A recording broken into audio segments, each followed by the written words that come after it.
स्वागत है मेरे YouTube चैनल पे। मैं हूं AK कश्यप। बीपीएससी 17वीं प्रारंभिक परीक्षा की अगर आप तैयारी कर रहे हैं और आधुनिक भारतीय इतिहास, भारतीय स्वतंत्रता आंदोलन का अगर आप प्रैक्टिस सेट करना चाहते हैं, बीपीएससी शिक्षक बहाली थर्ड फेज से संबंधित हैं, आप प्रैक्टिस सेट करना चाहते हैं, तो बीपीएससी के प्रिपरेशन के लिए आप मेरे चैनल को ज़रूर सब्सक्राइब कर लें और वीडियो को लाइक और शेयर करना बिल्कुल ना भूलें, क्योंकि आधुनिक भारत के ये जो सीरीज चल रही है यह सीरीज नंबर 7 है और ये 7वें नंबर सीरीज में आज कुछ महत्वपूर्ण क्वेश्चन को हम लोग प्रैक्टिस करेंगे। लास्ट तक जरूर आप देखिएगा, क्योंकि जो एक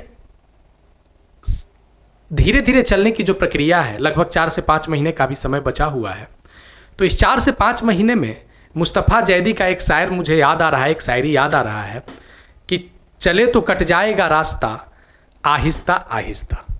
तो हम लोगों को अब चलने की शुरुआत कर देना चाहिए बीपीएससी की ओर, और बीपीएससी की उस परीक्षा की ओर जब हम लोग चलेंगे आहिस्ता आहिस्ता धीरे धीरे, तो हम लोग का जो एक सफ़र है वो सफ़र क्या होगा, कटेगा और अंधकार छटेगा और एक नई उजाले की किरण हम लोग के सामने दिखाई देंगे। तो एक नए भविष्य के लिए, एक नए माहौल के लिए, एक बीपीएससी जैसे एक बड़े एग्जामिनेशन, पीसीएस एग्जामिनेशन के लिए हम लोगों को साथ साथ आहिस्ता आहिस्ता आगे बढ़ना होगा। और अभी कुछ समय बचे हुए हैं, तो अभी से सजग हो जाएं, सतर्क हो जाएं और बीपीएससी की तैयारी में लग जाएं। चलिए शुरुआत करते हैं आज का लेसन। और आज के इस लेसन में पहला क्वेश्चन है हमारा, sir Thomas Roe. Sir Thomas Roe Mughal दरबार में उपस्थित हुआ था। मुगल दरबार का जब जिक्र आ रहा है तो ये भारत के किस काल का जिक्र है? ये भारत के मध्यकाल का जिक्र है। किस काल का जिक्र है? मध्यकालीन भारत का ये जिक्र है। आप जानते ही हैं कि 1526 से लेकर 1857 तक भारत में मुगल शासन रहा था। सर टॉमस रो जो इंग्लैंड का एक व्यापारी है और ये पहुंचता है भारत में 1615 ईस्वी में, तो इसका आंसर हम लोग कर लिए 1615। देखिए दूसरा यहाँ पे एक ऑप्शन और है जो इस पे आप फोकस कर सकते हैं, वह है 1609। 1609 में एक और यात्री, एक और व्यापारी यहाँ आया है जिसका नाम है हॉकिंस। क्या नाम है? हॉकिंस। ठीक है। अब यहाँ पे एक प्रश्न आता है कि 1615 में जिस समय ब्रिटिश सर टॉमस रो आया था, उस समय मुगल शासक का नाम क्या था? तो जहांगीर। जिस समय हॉकिंस आया है उस समय मुगल शासक का नाम क्या है? तो जहांगीर। तो एक प्रश्न को और कर लीजिए ना, 1608 में जब ब्रिटिश ईस्ट इंडिया कंपनी का स्थापना हुआ है तो उस समय कौन शासक है? जहांगीर। तो तीनों जगह जहांगीर।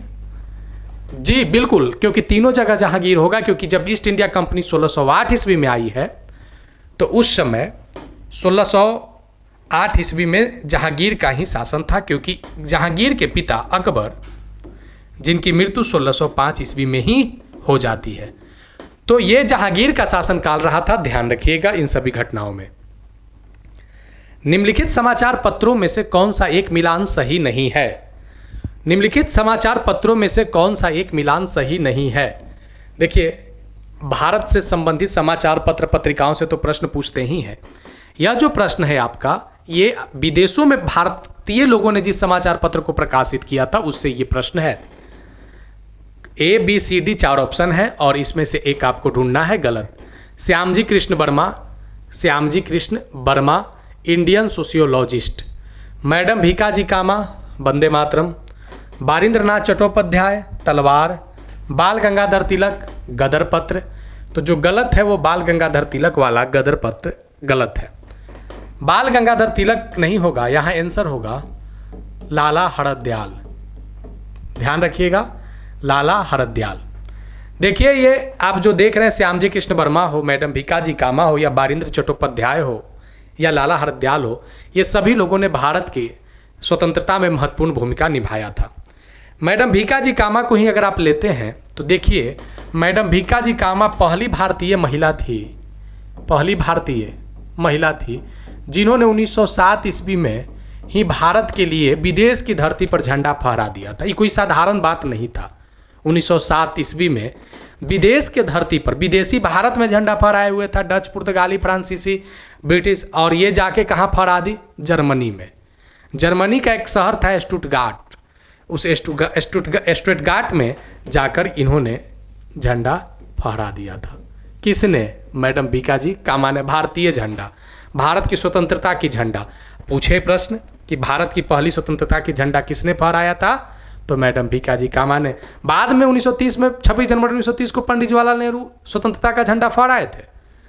लेकिन ये जो झंडा आप जो देख रहे हैं, ये जो झंडा आप जो आप देख रहे हैं, ये झंडा काफ़ी प्राचीन झंडा रहा था। ये झंडा काफ़ी प्राचीन झंडा रहा था, ठीक है, ये झंडा काफ़ी प्राचीन झंडा रहा था। अब जो हम देख रहे हैं यहाँ पे, अब जो यहाँ पे आप देखिए, बारिंद्रनाथ चट्टोपाध्याय ये तलवार नामक समाचार पत्र को लिखा था। ये समाचार पत्र जो आप देख रहे हैं, ये समाचार पत्र जो ये विदेशी धरती पर कहाँ से प्रकाशित हुआ था? इंडियन सोशोलॉजिस्ट लंदन से प्रकाशित हुआ था, वंदे मातरम पेरिस से प्रकाशित हुआ था, तलवार बर्लिन से प्रकाशित हुआ था, और गदर पत्र सैन फ्रांसिस्को से प्रकाशित हुआ था। ये इसका आंसर हो जाएगा। चलिए आगे देखिए, next question 3rd number. Bankim Chandra Chatterjee, नाम सुना होगा, नाम सुना होगा। बंगाल में बंकिम चंद्र चटर्जी, रविन्द्रनाथ टैगोर, अरविंद घोष, ये लोगों का नाम भारतीय इतिहास में, आधुनिक इतिहास में काफ़ी जगहों पर सुनने और देखने को मिलता है। इनमें से एक नाम जो आधुनिक भारत के इतिहास में महत्वपूर्ण है, इनका नाम है बंकिम चंद्र चटर्जी। अगर हम बात करें कि अगर आधुनिक भारतीय साहित्य में अगर किसी ने नया जान डाला था, तो ये कहना अतिशयोक्ति नहीं होगा कि वो व्यक्ति बंकिम चंद्र चटर्जी ही थे। बंकिम चंद्र चटर्जी से संबंधित इस प्रश्न को जरा देखिए और इसको एक आप तराजू में तौलिए कि ये प्रश्न का क्या वाकई में वेटेज नहीं है, क्या ये बीपीएससी लायक प्रश्न नहीं है, क्या बीपीएससी इस तरीके का प्रश्न नहीं पूछ सकता है या नहीं पूछा है। तो एकदम आप करिए, जितने सारे प्रैक्टिस सेट चल रहे हैं वे सारे प्रैक्टिस सेट और डिस्कशन में आप जरूर पार्टिसिपेट कीजिए।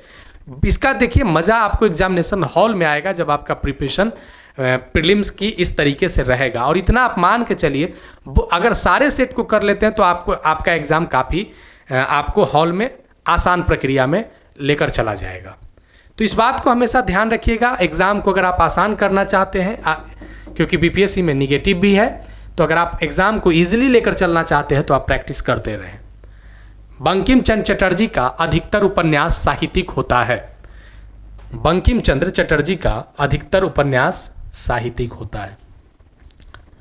वंदे मातरम गीत आनंद मठ उपन्यास से लिया गया है, आनंद मठ उपन्यास से लिया गया है। भारतीय उपन्यास जो है, भारतीय उपन्यास यह इंडो यूरोपियन व्यवस्था की उत्पत्ति रहा है और आनंद मठ किताब की रचना 1882 में हुआ है। गलत को चुनना है। कितना नज़दीक सारे स्टेटमेंट हैं, डिसाइड कीजिए ना क्या होगा इसका आंसर। किए डिसाइड, इसका अगर आप डिसाइड किए तो क्या डिसाइड कर रहे हैं, ये तो सही है। वंदे मातरम आनंद मठ से लिया गया है, राष्ट्रीय गीत है, आप जानते ही हैं। भारतीय उपन्यास जो है वह इंडो यूरोपियन व्यवस्था की उत्पत्ति रहा है, यह भी सही है। और आनंद मठ की रचना 1882 में हुई है, यह भी सही है। तो तीनों सही है, तो गलत तो ए हो गया, गलत ए हो गया। क्यों गलत हुआ इस पे चर्चा करते हैं। बंकिम चंद्र चटर्जी का जो उपन्यास, जो अधिकतर ज़्यादातर जो उपन्यास था, उस उपन्यास का जो कैरेक्टर था वो साहित्यिक नहीं ऐतिहासिक था। ध्यान रखिएगा, रविन्द्रनाथ टैगोर ने अधिकांशतः उपन्यास को ऐतिहासिक विषयों पर लिखा था, ऐतिहासिक विषयों पर लिखा था। चलिए आगे देखिए, 4 नंबर क्वेश्चन को करते हैं। 4 नंबर क्वेश्चन देखिए यहाँ पे। प्रेमचंद के द्वारा रचित उपन्यास का सही मिलान है सेवा सदन 1919, रंगभूमि 1924, प्रेम आश्रम 1924, गोदान है 1936। प्रेमचंद जिनका संबंध भारतीय उपन्यास से रहा है, इनके कुछ महत्वपूर्ण रचना इसके अलावे नमक का दारोगा, पूस की रात, कफन, ये सब इनके प्रमुख रचनाएं रहे थे। और प्रेमचंद ने के द्वारा जो रचित उपन्यास है, इसका सही मिलान सेवा सदन 1919 सही है। रंगभूमि 1924 यह भी सही है, और प्रेम आश्रम 1924 ये भी सही है, और गोदान 1936 यह भी सही है। इनमें से सभी मिलान सही हैं। तो इनमें जब सभी मिलान सही हैं तो 4 नंबर को सही कर दिया जाए। ABCD ध्यान रखिएगा। प्रेमचंद के ये सभी उपन्यास थे। चलिए आगे देखिए नेक्स्ट क्वेश्चन। सिख संप्रदाय मिसल स्थापित हुए थे। सिख संप्रदाय जो गुरु नानक के द्वारा स्थापित किया गया था, जिसका एक आइडियोलॉजी, एक विचार निर्गुणवादी परंपरा से रहा था। इस सिख संप्रदाय में 10 सिख गुरु हुए थे। 10 सिख गुरु हुए थे, और ये सिख गुरुओं की परंपरा जो था ये अनुवांशिक रहा था। ध्यान रखिएगा। ये सिख संप्रदाय में एक मिसल स्थापित हुआ था। तो सिख संप्रदाय में जो मिसल स्थापित हुए हैं इनकी संख्या कितने हैं? 10, 11, 12, 13। इसका आंसर हो जाएगा 12। ध्यान रखिएगा कि ये जो मिसल जो पूछे जा सकते हैं कि कुल कितने सिख संप्रदाय में मिसल थे, तो 12, जिसमें आपने नाम सुना होगा शुकरचकिया मिसल। शुकरचकिया मिसल के अंतिम मिसलेदार कौन थे? एक प्रश्न हमने पिछले वाले प्रैक्टिस में करवाया भी था। शुकरचकिया मिसल के अंतिम मिसलेदार राजा रंजीत सिंह थे। कौन थे? राजा रंजीत सिंह। तो इसी के तरह शुकरचकिया मिसल के जैसा यहाँ पे सिख संप्रदाय में 12 मिसल कार्य कर रहे थे। भारत में ब्रिटिश काल में व्यवस्थापिका को संवैधानिक सुधार के कुछ कदम उठाए गए थे। ब्रिटिश काल में व्यवस्थापिका में यानी लेजिस्लेचर में संवैधानिक सुधार के कुछ कदम उठाए गए थे। देखिए संवैधानिक सुधार ब्रिटिश काल में पूछ रहा है, तो 1861 का भारत शासन अधिनियम 1891, भारत शासन अधिनियम 1935, भारत शासन अधिनियम 1947। भारत के इतिहास में ये जो संवैधानिक सुधार का जो दौर चला था, ये दौर 1857 के सिपाही विद्रोह के बाद शुरू हुआ था। ब्रिटिश हुकूमत को लगने लगा था, इंग्लैंड में बैठकर लगने लगा था कि आखिर ऐसी क्या बात हुई कि हम भारत पे 200 वर्षों से शासन कर रहे हैं, इतना बड़ा विद्रोह नहीं हुआ, और एक सिपाहियों के द्वारा शुरू किया गया विद्रोह राजवाड़े तक फैलकर चला गया। ऐसी क्या घटना हो गई, क्यों ऐसा हुआ?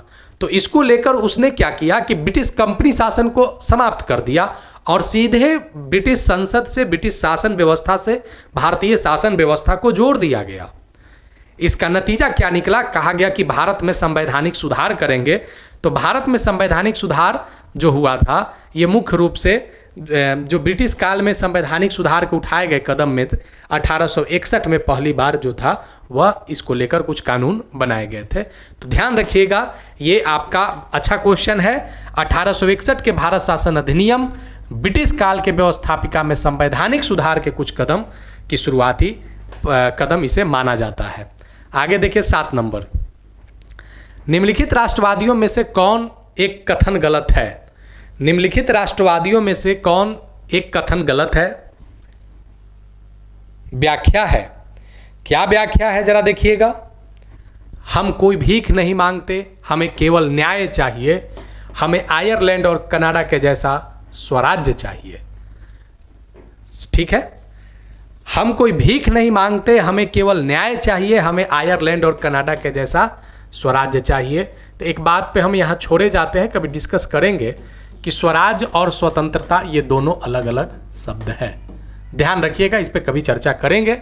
स्वराज और स्वतंत्रता दोनों अलग अलग संबंध है, क्योंकि भारत में जो मांग किया गया है स्वराज्य में वह कैसा? आयरलैंड और कनाडा के जैसा। क्या बाल गंगाधर तिलक ने इस बात को कहा था? भारत की स्थिति अत्यंत शोचनीय है। इसे निरंतर प्राचीन काल से ही लुटेरे लूटते आए हैं और लूटने के बाद चले जाते हैं। क्या दादा भाई नौरोजी ने कहा था? 1858 से 1905 तक का भारत का राष्ट्रवाद जो था वो शैशवा अवस्था से गुजर रहा था, यानी ये एकदम बिल्कुल बाल्यावस्था से गुजर रहा था। कब से कब तक का? 1858 से 1905 का बिपिन चंद्र पाल ने कहा था। भारत में अवसरवादी आंदोलन, जिसमें पाखंडी और कपटी लोग राष्ट्रीयता के नाम को लेकर अपनी राजनीति किया है, क्या यह लाला लाजपत राय ने कहा था? कौन सा कथन गलत हो जाएगा? तो ऑप्शन ए नंबर गलत हो जाएगा। हम कोई भीख नहीं मांगते, हमें केवल न्याय चाहिए, हमें आयरलैंड और कनाडा के जैसा स्वराज्य चाहिए, ये बाल गंगाधर तिलक ने नहीं ये दादा भाई नौरोजी ने कहा था। ध्यान रखिएगा, किसने कहा था? दादा भाई नौरोजी ने।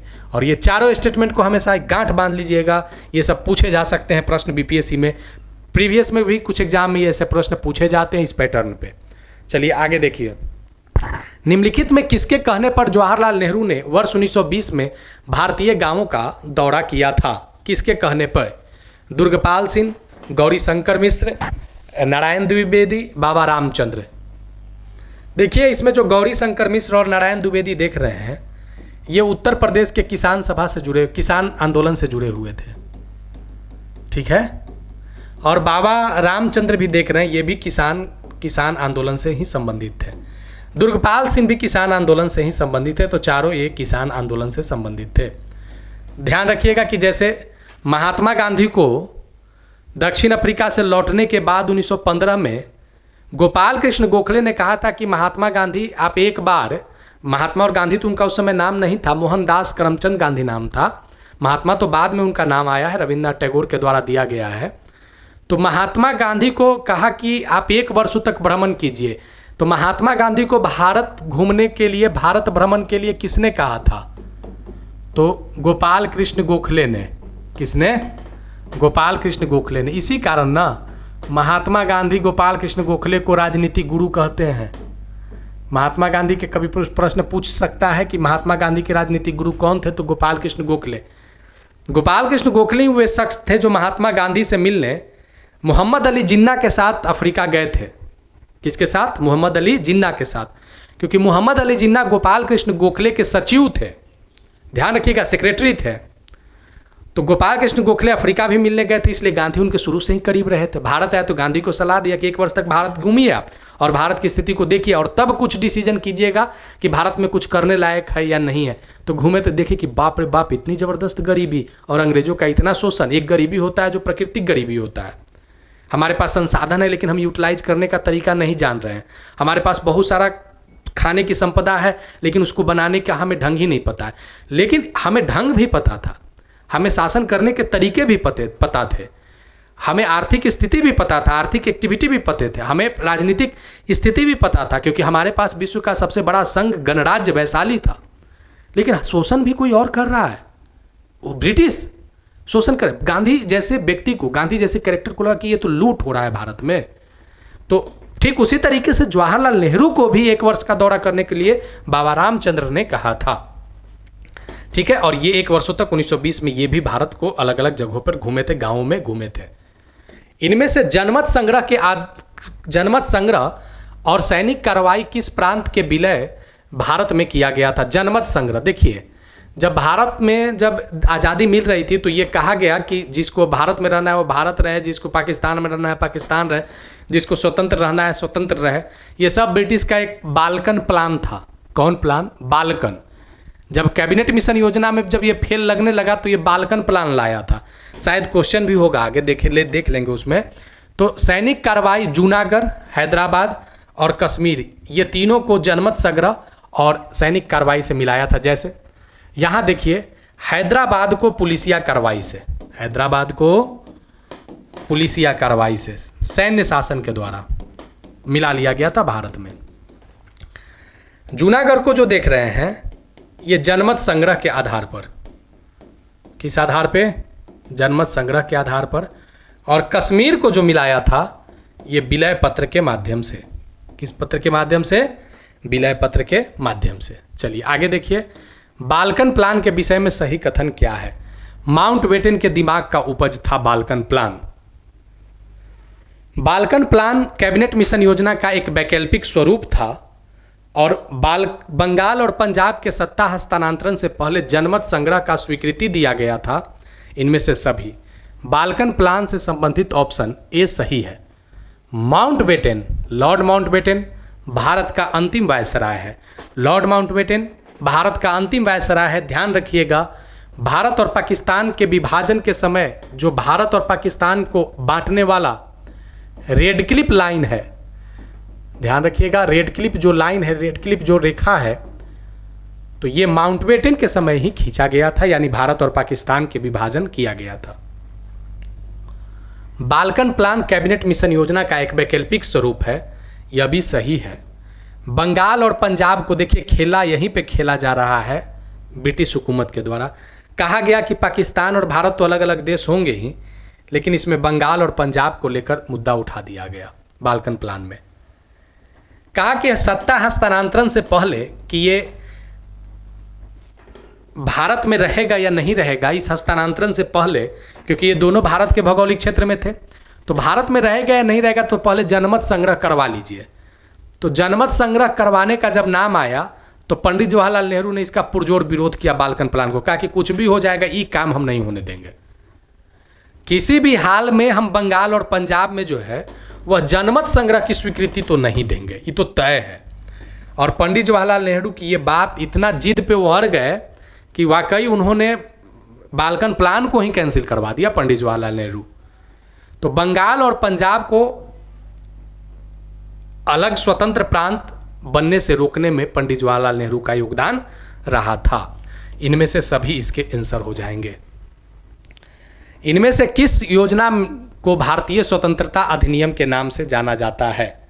किस योजना को? भारतीय स्वतंत्रता अधिनियम। कैबिनेट मिशन योजना, माउंटबेटन योजना, बाल्कन योजना, और डी में भी फिर बाल्कन आ गया है। यहाँ पे था वेवेल योजना। क्या है? वेवेल योजना। चलिए देखिए यहाँ पे किस योजना को भारतीय स्वतंत्रता अधिनियम के नाम से जाना गया है, तो माउंटबेटन योजना को। माउंटबेटन योजना को देखिए, भारत को स्वतंत्रता अधिनियम जो प्राप्त हुआ था ये 3 जून 1947 को घोषणा हुआ था। कब? 3 जून 1947 को, कि 1948 तक हम देश को आज़ाद कर देंगे। लेकिन भारतीयों में इतना बेचैनी था, वाकई होना भी चाहिए, कि 15 अगस्त 1947 को ही इसने अपने आप को स्वतंत्र करवा लिया, स्वतंत्र घोषित करवा लिया। अब देखिए कि जो 3 जून 1947 को भारत की स्वतंत्रता की घोषणा हुआ था, इसमें 15 जुलाई 1947 को कॉमन सभा और लॉर्ड्स सभा, ये ब्रिटेन की दो, इंग्लैंड की 2 सभा है। इंग्लैंड की 2 सभा है, जैसे भारत में लोकसभा राज्यसभा है ना, उसी तरीके से कॉमन सभा और लॉर्ड सभा ब्रिटेन इंग्लैंड में है। 15 जुलाई को कॉमन सभा में इस भी भारत की स्वतंत्रता बिल को पास किया गया। 16 जुलाई 1947 को लॉर्ड सभा में पास किया गया, और 18 जुलाई 1947 को शाही हस्ताक्षर, जैसे राष्ट्रपति का अंतिम मुहर होता है भारत में, वहाँ इंग्लैंड में किसका होता है? जो वहाँ का शासक होता है, शाही, जो राज घराने से संबंधित राजा होते हैं। 15, 16 और 18 जुलाई ये भारत की स्वतंत्रता के लिए हस्ताक्षर हो गए थे, और इसी को भारतीय स्वतंत्रता अधिनियम कानून कहते हैं। निम्नलिखित में से किस गुरु ने अमृतसर शहर को बसाया था? गुरु अमरदास, गुरु रामदास, गुरु अर्जुन देव, गुरु तेग बहादुर। गुरु रामदास ने अमृतसर शहर को बसाया था। गुरु अर्जुन देव के पिता के संग गुरु रामदास तीसरे पुत्र थे जिसने गुरु पद को प्राप्त किया था। इनमें से कौन सा आंदोलन मुसलमानों से आधुनिक शिक्षा के प्रचार और सामाजिक सुधार के लिए सबसे महत्वपूर्ण आंदोलन रहा था? देखिए इस आंदोलन को पढ़िए जरा। अहमदियाबाद आंदोलन, अलीगढ़ आंदोलन, देवबंद आंदोलन, खिलाफत आंदोलन। तो मुसलमानों में आधुनिक शिक्षा और प्रचार के लिए, मुसलमानों में आधुनिक शिक्षा और प्रचार के और सामाजिक सुधार के लिए जो सबसे महत्वपूर्ण आंदोलन रहा था वह अलीगढ़ आंदोलन रहा था। ठीक है। अहमदिया आंदोलन जो आप देख रहे हैं ये अलीगढ़ के जैसा नहीं था। अहमदिया आंदोलन जो था ये इस्लामीकरण के बावजूद भी ये लोग जो हिंदुओं के कस्टम और ट्रेडिशन के काफ़ी करीब जो लोग रहे थे वह आंदोलन संबंधित रहा था अहमदिया आंदोलन से। ठीक है। लेकिन जब सामाजिक सुधार की जब बात आएगा और शिक्षा की जब बात आएगा तो अलीगढ़ आंदोलन से, और देवबंद आंदोलन की जब बात आएगा तो इस्लाम में सामाजिक सुधार आंदोलन से देवबंद आंदोलन संबंधित रहेगा।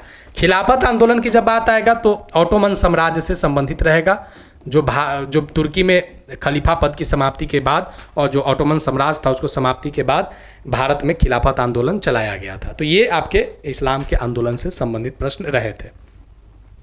14 नंबर जरा देखिए। हार्डिंग बम कांड 1912 में इनमें से किसे फांसी नहीं दिया गया था? हार्डिंग बम कांड, रास बिहारी बोस, अमीर चंद भागवत, बिहारी लाल, भाई बाल मुकुंद। हार्डिंग 1912, लॉर्ड हार्डिंग जिस दिन दिल्ली दरबार का आयोजन हुआ था जिस दिन दिल्ली दरबार का आयोजन हुआ था और इंग्लैंड का राजा जॉर्ज पंचम और उनकी पत्नी महारानी मेरी का भारत में आगमन हुआ था। तो जिस दिन दिल्ली दरबार का आयोजन किया जा रहा था उसी दिन हार्डिंग पर बम फेंक दिया गया। और ये बम फेंकने वाला कौन थे? रास बिहारी बोस थे। ध्यान रखिएगा, कौन थे? रास बिहारी बोस थे। लेकिन फांसी किनको पड़ा? तो अमीर चंद भागवत को, बिहारी लाल को और भाई बाल मुकुंद को। ध्यान रखिएगा, इसको आप एकदम फोकस कीजिएगा कि हार्डिंग बम कांड, ये भी एक प्रश्न है, ऑब्जेक्टिव पूछ सकता है। तो कब हुआ था? तो 1912 में, जिस दिन दिल्ली दरबार का आयोजन हो रहा था। बम फेंका रास बिहारी बोस और फांसी पड़ा अमीरचंद भागवत, बिहारी लाल और भाई बाल मुकुंद, क्योंकि ये तीनों लोग शामिल थे। ये वही रास बिहारी बोस हैं, ये वही रास बिहारी बोस हैं जो 1907 में जब कांग्रेस का अधिवेशन हुआ है सूरत में, तो उसकी अध्यक्षता किए हैं, उसकी अध्यक्षता किए हैं। ठीक है, कोई दिक्कत तो नहीं है यहाँ तक। चलिए आगे 15 नंबर, और ये आपका इस सेट नंबर 7 का लास्ट क्वेश्चन है। भारत के क्रांतिकारी घटनाओं में अलीपुर षड्यंत्र से किस घटना को जाना जाता है? अलीपुर षड्यंत्र कांड से किस घटना को जाना जाता है? काकोरी कांड, लाहौर कांड, पुणे कांड, मुजफ्फरपुर कांड। ये जो देखिए अलीपुर षड्यंत्र जो देख रहे हैं, ये मुजफ्फरपुर कांड से संबंधित है। अलीपुर षड्यंत्र का जो सूत्रधार थे वो अरविंद घोष थे, अरविंद घोष थे। और ये अलीपुर षड्यंत्र को जो मुजफ्फरपुर कांड में तब्दील किया था, बिहार का एक जिला है मुजफ्फरपुर, जहां पे किंग्स फोर्ट पर बम फेंका गया। किंग्स फोर्ट पर बम फेंका, किसने फेंका था? तो खुदीराम बोस, खुदीराम बोस, ठीक है, और प्रफुल्ल चाकी ने। ध्यान रखिएगा, खुदीराम बोस बहुत छोटे उम्र में काफी छोटे थे, लेकिन देशभक्ति का जज्बा काफी विशाल, हिमालय पर्वत के जैसा। महज अपने उम्र के लगभग 14-15 बसंती देखे थे, और इन लोगों ने ऐसा घटना घटित कर दिया मुजफ्फरपुर में कि किंग्स फोर्ट जो जज था उस पर बम फेंक दिया। और ये फॉलोवर किसके थे? खुदीराम बोस और प्रफुल्ल चाकी, अरविंद घोष के। ठीक है, जो बाद में फिर अरविंद घोष पौंडीचेरी चले जाते हैं, बात करेंगे, ऑब्जेक्टिव में आएगा ही कभी ना कभी। तो ये जो देख रहे थे अलीपुर षड्यंत्र के नाम से मुजफ्फरपुर कांड जाना जाता है। अलीपुर षड्यंत्र कांड 1908, याद रखिएगा। लाहौर कांड 1928। ये लाहौर कांड क्या था? चलते चलते, अच्छा क्वेश्चन है, क्योंकि हमने पहले ही कहा है कि चले कुछ कदम आहिस्ता आहिस्ता, हमें कदम सफ़र मिल ही जाएगा। तो उस सफ़र को पाने के लिए, उस मंजिल को पाने के लिए हम लोग आहिस्ता आहिस्ता ही चलें। जितने लोग हैं, जितने लोग देख रहे हैं, हम लोग उन्हीं के साथ चलेंगे। धीरे धीरे लोगों की कारवां बढ़ते चलेंगे। तो चलिए यहाँ पे हम लोग लाहौर कांड को भी देख लेते हैं। लाहौर कांड जो था ये सॉन्डर्स हत्या से संबंधित था। लाहौर कांड सॉन्डर्स हत्या से संबंधित था। सॉन्डर्स का हत्या किसने किया था? भगत सिंह ने किया था। किसने किया था? भगत सिंह ने किया था, क्योंकि सॉन्डर्स ने लाला लाजपत राय को मार दिया था। और जब लाला लाजपत राय पे लाठियां चल रहे थे, तब भगत सिंह कुछ फरलांग यानी कुछ कदमों की दूरी पर थे, लेकिन वो चाह कर भी लाला लाजपत राय पर पड़ने वाले लाठियों को नहीं रोक पाए थे। इस बात का मलाल उन्हें था कि हमारे सामने लाला लाजपत राय को मारा गया और हम कुछ नहीं कर पाए, देखते रह गए। तो भगत सिंह ने प्रण खाया कि किसी भी हाल में हम सॉन्डर्स को छोड़ेंगे नहीं, और वाकई उन्होंने सॉन्डर्स को मारा, और ये लाहौर षड्यंत्र कहलाया, जिसके कारण भगत सिंह को फांसी की सजा दिया गया था। तो ये जो सॉन्डर्स की मृत्यु के बाद भारत में अगर बात करें तो उसके बाद क्रांतिकारी एक्टिविटी शून्य हो गया था। 1928 के बाद हुआ ही नहीं।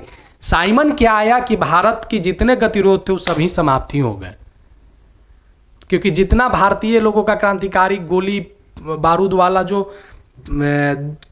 एक्टिविटी जो था, वो एकदम साइमन को खदेड़ने में इतनी पूरी तरह से लोग लगा दिया था कि उसके बाद कोई वैसा घटना घटित ही नहीं हुआ। एक 1942 में अगर भारत छोड़ो आंदोलन पे थोड़ा सा देखेंगे, लेकिन वो सारे चीज़, वो मज़े नहीं रहे थे, वो क्रांतिकारी मज़े नहीं रहे थे जो 1920 से 28 के बीच में देखा गया था, जिसमें चंद्रशेखर आज़ाद, अशफाक उल्लाह खान, खुदीराम बोस, सॉरी माफ़ कीजिएगा,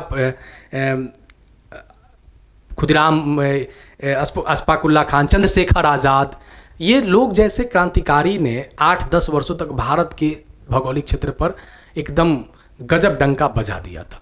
ठीक है, चलिए देखिए आगे, देखिए पुणे कांड 1897, ये शुरुआत था। ब्रिटिश को अगर सबसे पहले किसी ने गोली मारा था ना, तो ये वो पुणे कांड में ही मारा था, चापेकर बंधु ने मार दिया था। प्लेग महामारी का दवा बांटते हुए चलता था और भारतीय महिलाओं को जो पुणे के क्षेत्र में थे उनके घरों में घुसकर उनके साथ जातियां करता था। चापेकर बंधु ने, 2 भाई थे, इन लोगों ने डिसाइड किया कि मार दो, तो रैमजे को इन लोगों ने मार दिया। पहली बार अंग्रेज सीने पे गोली खाया, किस कांड में? पुणे कांड में। इससे पहले मंगल पांडे ने इस जज्बा को 1857 में दिखाया था। ठीक है, तो एकदम डायरेक्ट, एकदम चैलेंज, आमने सामने चैलेंज हो रहा है। ये सब कांड में एकदम आमने सामने चैलेंज हो रहा है कि हम तुमको मार देंगे। काकोरी कांड 1925, ये एक ट्रेन ही को, 8 डाउन ट्रेन ही को लूट लिया। 8 डाउन ट्रेन ही को इन लोगों ने लूट लिया था। एकदम भरा जा रहा था ट्रेन, गोले बारूद सब थे, लैसो इस पे हथियार वगैरह थे, कहा कि इसको लूट लो ना, तो लूट ही लिया। तो ये सब जो हम देखे हैं बहुत महत्वपूर्ण यहाँ पे ऑब्जेक्टिव देखे हैं। तो 7 नंबर सेट तो हुआ है, आगे और सारे सेट होंगे, तो आप बने रहेंगे, अलग अलग पेपर से भी होंगे। एक बार जुड़िए और जुड़ के देखिए, आप पिछले वाले प्रैक्टिस भी कीजिए, पूरा आपको देखने में सेट से एग्जामिनेशन में काफ़ी सहूलियत होगा। तो अगर अच्छा लगा है तो लाइक ज़रूर कर दीजिएगा, हो सके तो शेयर करिए, और न्यू व्यूअर है तो सब्सक्राइब जरूर कर लीजिएगा। चलिए आगे मिलेंगे नेक्स्ट टॉपिक में, नेक्स्ट वीडियो के साथ। धन्यवाद।